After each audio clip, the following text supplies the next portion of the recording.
तो हमारे पास कुल मिला हानि कितने की होगी, हमें हानि होगी 40% की। आगे हम बात करें तो आगे हमारे पास क्वेश्चन है कि प्रथम 20 विषम पराकृत संख्याओं का योग क्या होगा।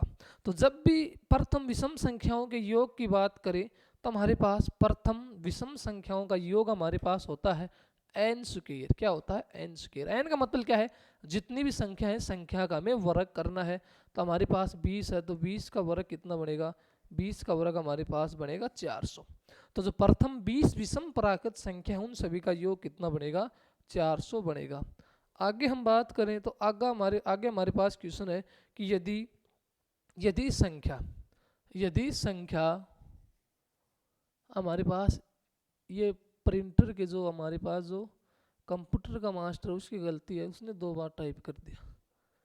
यदि संख्या 425 73x, यदि संख्या 425 73x 72 से पूरी तरह से भाग जाती है तो x का छोटा सा छोटा मान क्या होगा।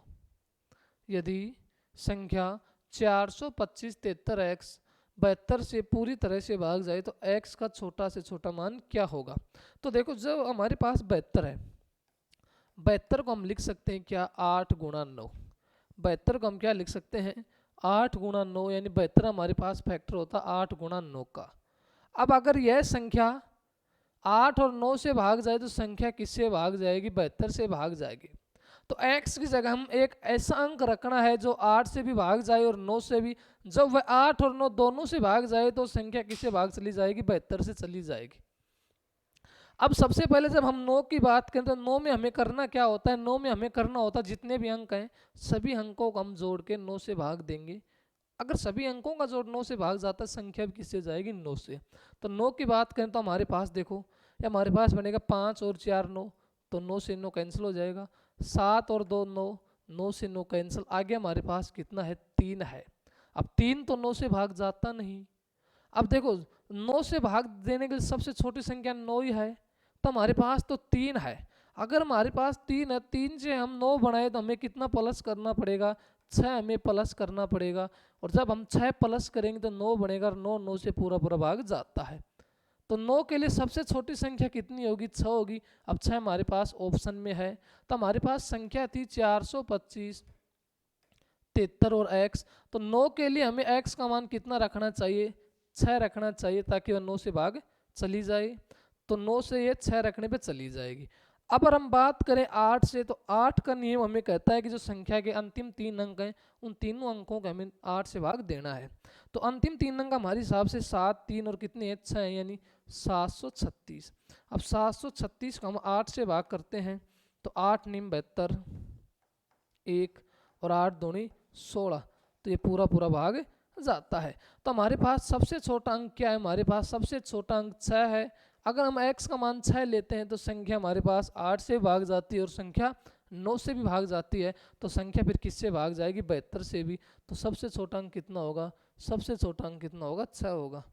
आगे हम बात करें कि यदि किसी संख्या को 121 से भाग दिया जाता है तो शेष हमारे पास 25 बचता है। यदि इस संख्या को 11 से भाग दिया जाए तो कितना शेष बचेगा। तो हमारे पास कोई संख्या है, जब हम संख्या को 121 से भाग देते हैं, जब हम संख्या को 121 से भाग देते हैं तो हमें शेष कितना मिलता है, शेष हमें मिलता है 25। अब आगे हमारे पास है कि यदि इस संख्या को 11 से भाग दे तो कितना शेष बचेगा। अब आगे हमें 11 से भाग देना है और हमें पूछ रहा है कि कितना शेष बचेगा। तो जब भी इस टाइप का क्वेश्चन बने, कि 121 को जब हम, यदि हम किस संख्या को 121 से भाग देते हैं तो 25 शेष बचता है, और इस संख्या को 11 से भाग दें। अब हमें ये नहीं पता कि किस संख्या को भाग दे, तो जब भी इस टाइप का क्वेश्चन आए तो हमें करना क्या है, हमारे पास शेष कितना बच रहा है, शेष हमारे पास 25 बच रहा है। तो हमें 25 को उस संख्या से भाग देना है। कि यदि इस संख्या को 11 से भाग दें तो 11 से किसको भाग देना है, 11 से हमें भाग देना है जो शेष बच रहा है, और शेष कितना है, 25 है, यानी 25 को हमें 11 से भाग देना है। तो 11 से भाग देंगे, 11 दूनी 22, तो शेष कितना बचेगा, शेष हमारे पास बचेगा 3।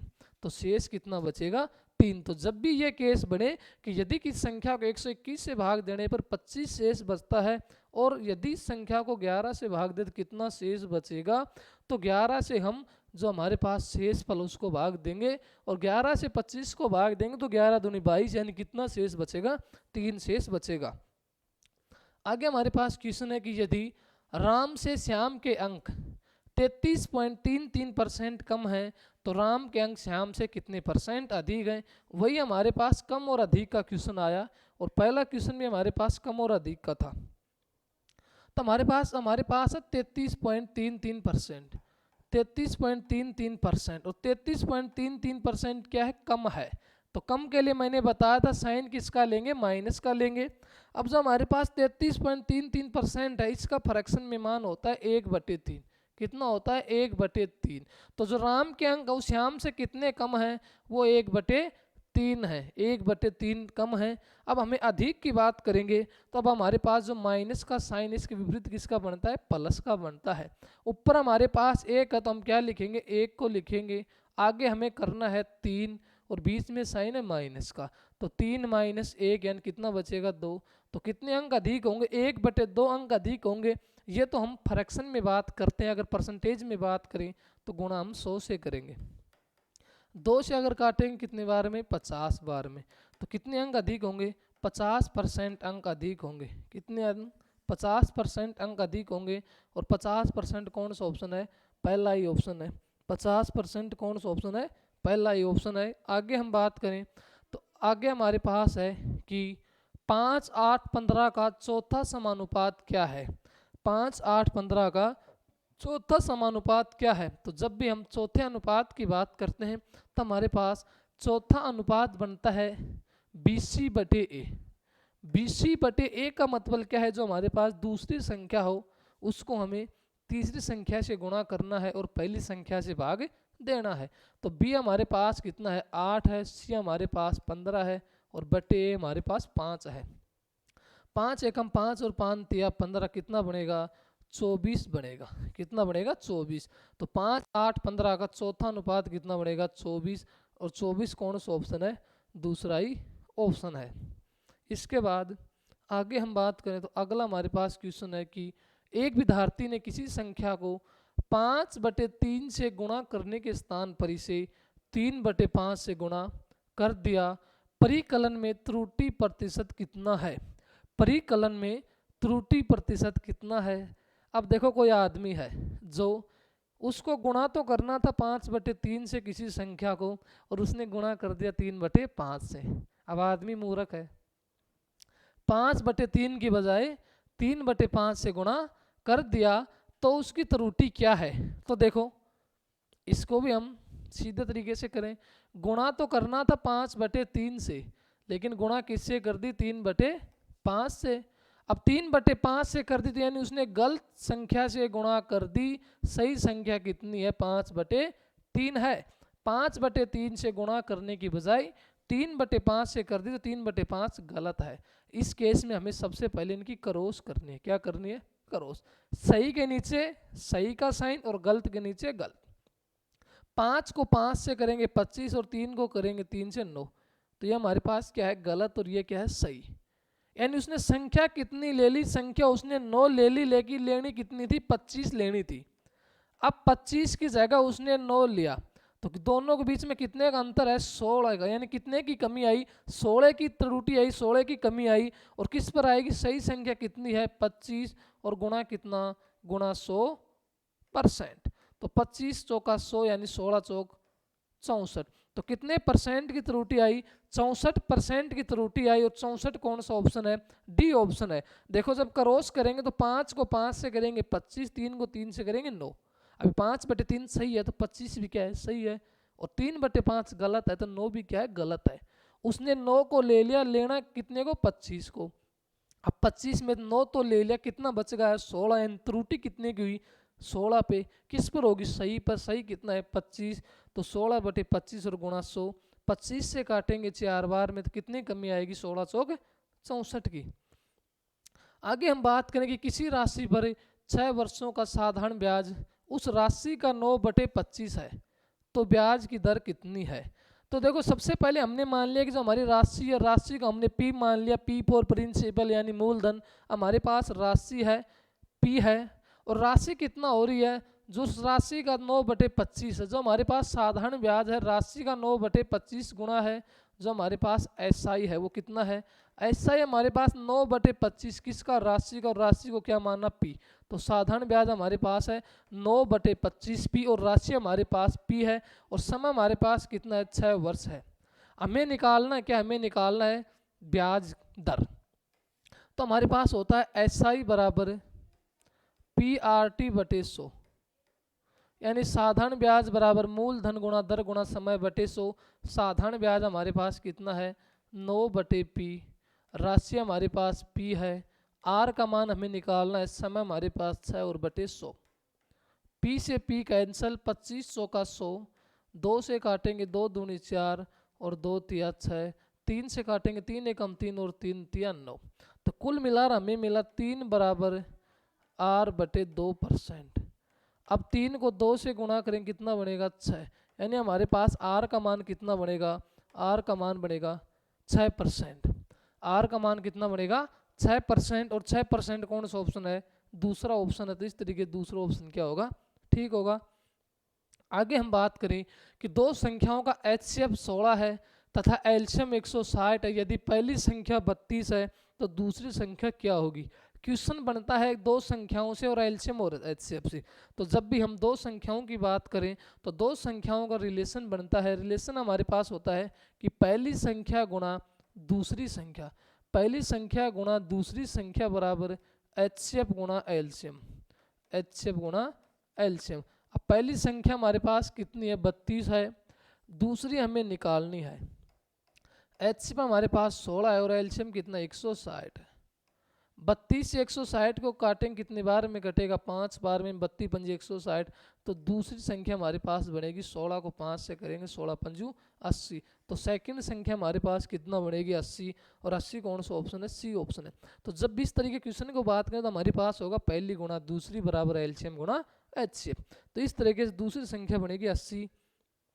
अगला हमारे पास क्वेश्चन है कि 3/4, 6/7 और 8/9 का एलसीएम, 8/9 का एलसीएम। तो जब भी हम देखो फ्रैक्शन के क्वेश्चन में दो क्वेश्चन बनेगा, या तो बनेगा एलसीएम से या किसका बनेगा एचसीएफ का। अब हमारे पास क्वेश्चन एलसीएम का है तो हमें एलसीएम में क्या करना है, ऊपर हमारे पास है 3, 6 और 8, अंश के रूप में हमारे पास 3, 6 और 8 है। इन दोनों का हम क्या निकालेंगे, एलसीएम निकालेंगे, और नीचे हमारे पास 4, 7, 9 इसका क्या निकालेंगे, एचसीएफ निकालेंगे। तो जो हमारे पास क्या है, हमारे पास है 3, 6 और 8, 3, 6 और 8। तो 3, 6 और 8 का तो हमें क्या निकालना, हमें एलसीएम निकालना है, और नीचे हमारे पास है 4, 7, 9, 4, 7, 9 का क्या निकालेंगे, एचसीएफ निकालेंगे। अगर क्वेश्चन एचसीएफ का होता तो ऊपर हम एचसीएफ निकालते, नीचे क्या निकालते, एलसीएम। अब 3, 6 और 8 का एलसीएम कितना होता है, 24 होता है। देखो 24 8 से भाग जाता है, 6 से भी और 3 से भी। तो 3, 6 और 8 का एलसीएम कितना बनेगा, 24 बनेगा। तो 24 बटे, अब 4, 7 और 9 के एचसीएफ की बात करें तो इन तीनों में कॉमन क्या है, 4, 7 और 9 में, तीनों में हमारे पास एक के अलावा कोई कॉमन नहीं है।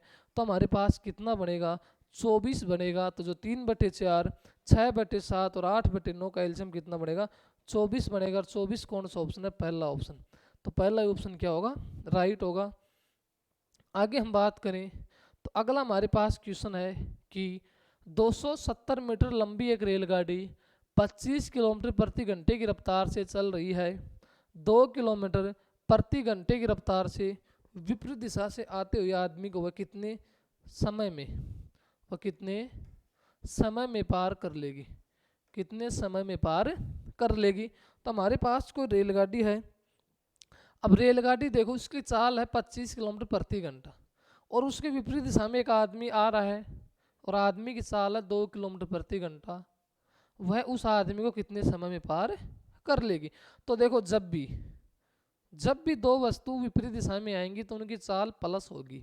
जब भी, जैसे रेलगाड़ी और आदमी दोनों एक दूसरे के विपरीत है तो दोनों की चाल क्या होगी, ऐड होगी। अब देखो रेलगाड़ी की तो कितनी है, रेलगाड़ी की 25 और आदमी की 2 है, तो 25 और 2 कुल मिला कितनी होगी, 27। अगर एक दिशा की बात करते दोनों को माइनस करना होता तो हमारे पास कितना बढ़ेगी, 27 किलोमीटर प्रति घंटा।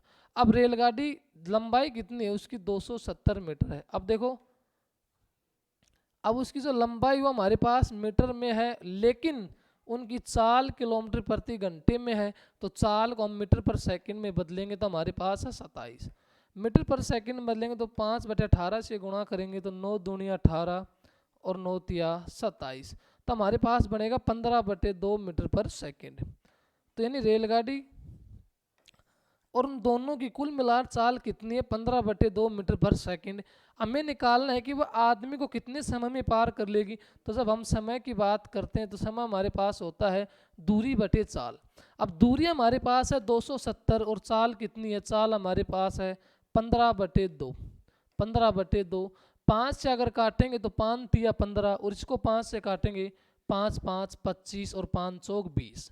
अब 2 को ऊपर हम गुणा करेंगे तो कितना बनेगा, ये बनेगा 54 गुणा 2 और नीचे हमारे पास 3 है तो 3 से काटेंगे तो 18 तिया 54। अब 18 को हम 2 से गुणा करेंगे तो कितने समय में पार कर लेगी, वह उस आदमी को 36 सेकंड में पार कर लेगी। तो अगर रेलगाड़ी की लंबाई 270 मीटर है और उसकी चाल 25 किलोमीटर प्रति घंटा है और जो एक आदमी है जो उसकी विपरीत दिशा में आ रहा है उसकी चाल कितनी है 2 किलोमीटर, तो वह आदमी को कितने समय में पार करेगी, 36 सेकंड में।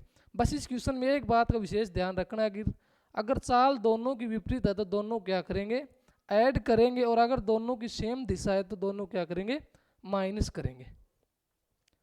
आगे हमारे पास है कि यदि 2a बराबर 3b बराबर 4c हो तो इन तीनों के बीच में अनुपात क्या होगा। आजकल ये अनुपात क्वेश्चन ट्रेंड में है कि जब भी अनुपात की बात करें तो हमारे पास 3 संख्या देगा, a b और c या x y और z, तीनों को बराबर में देगा और उसके बाद तीनों का हमें क्या निकालना, अनुपात निकालना है। तो हमारे पास है कि 2a बराबर 3b, 2a बराबर 3b बराबर 4c, बराबर 4c हमें निकालना है तीनों के बीच अनुपात। तो जब भी इस टाइप का क्वेश्चन बने तो हमें करना क्या है, हमें करना है कि हमारे पास 2 3 और 4 है, 2 3 और 4 है, इन तीनों का हमें सबसे पहले एलसीएम लेना है। तो 2 3 और 4 का एलसीएम कितना बनेगा, 12, और एलसीएम लेने के बाद तीनों को एलसीएम से डिवाइड करना है। तीनों को 12 से हमने भाग किया, 2 से काटेंगे 6 बार में, 3 से काटेंगे 4 बार में और 4 से काटेंगे 3 बार में। तो हमारे पास बना a/6 b/4 और c/3, a/6 b/4 और c/3। अब हमें अनुपात निकालना है, यानी a अनुपात b अनुपात c।